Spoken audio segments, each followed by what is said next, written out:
Morning! Dito ulit tayo sa Mount Ulis. Super lamig. Ang lakas ng hangin.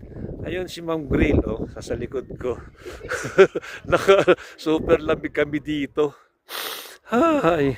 Okay, sa lakas ng hangin, so super lamig, nasa 16 degrees yata.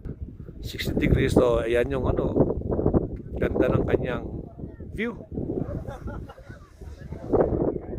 So actually 360 degrees ito eh.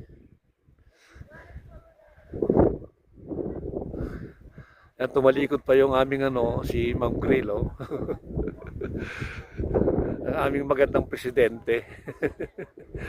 So yeah, may mga, ayan, katulad may mga bato rito, pati sa baba, may mga rock formation din sa baba. Yan, naka 360. Ayan, yan sa baba ay mga bato yan eh. Ayan oh, mga bato. So, tapos may mga taniman sila. Ayan yung taniman. Ayan oh. Tapos yan ay ganyan sa kakataas, 7,900 feet above sea level. No? Depende na lang yan siguro. Depende na lang kung sa high tide or low tide. So, ganyan lang muna tayo.